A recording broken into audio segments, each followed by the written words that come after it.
Hello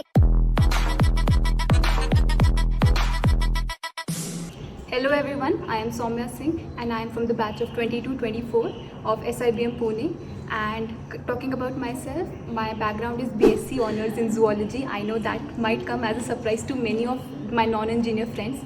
So I will be elaborating on that. Why from BSc Honours Zoology to MBA, that's like a favorite question of the interviewer. So I'll be elaborating on that in this video.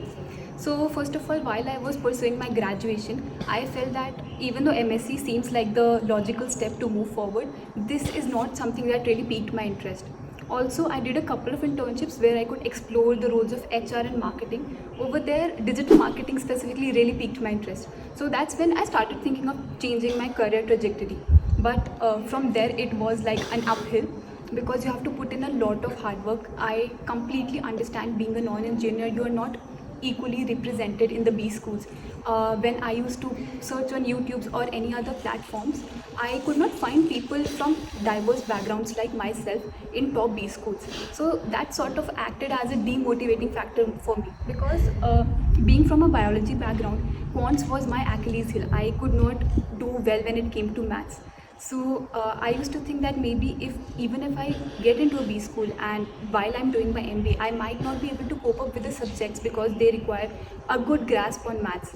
So I get all the apprehensions that many of you might have, but I just want to say it out loud that MBA is for everyone equally. We at SIBM have people from architecture, from psychology, from biology, from chemistry, from various backgrounds. We are not limited to just engineering, to just commerce or just economic backgrounds.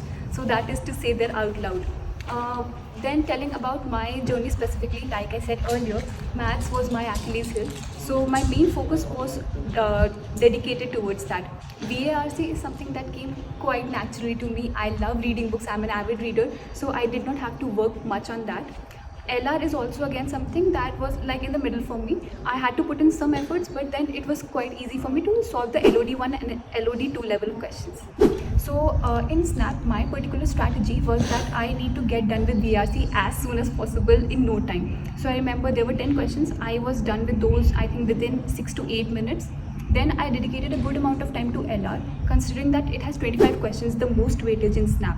Last, I kept quants because what if I do it early and my confidence takes a hit when I'm not able to solve the questions. So that's the reason I kept quants for last. And even in quants, I focused on topics which I was short on because exam day is not the day you want to see if I can solve this question or not. You need to be really prepared for it. So I started doing with arithmetics, algebra, and then I explored further. There were certain questions from each section I left for the last that if I have some time, I will be going through it. Next strategy was to also focus on number of attempts versus accuracy. So my accuracy was pretty good, it was around 80%. I ended up attempting around 48 questions and I got like close to 40-45 questions correct. So that's also how you decide that what's the number of questions you need to attempt depending upon your accuracy. So yes, that's it from my end, and if you have any questions, please feel free to reach out to me on LinkedIn or any other platform. I am the coordinator of the aspirant relations team. We handle the admissions process at SIBM Pune and we host a lot of sessions to answer your queries. So you can also check out our channels if you need to reach out to anyone from our team. Thank you so much and best of luck for all your exams.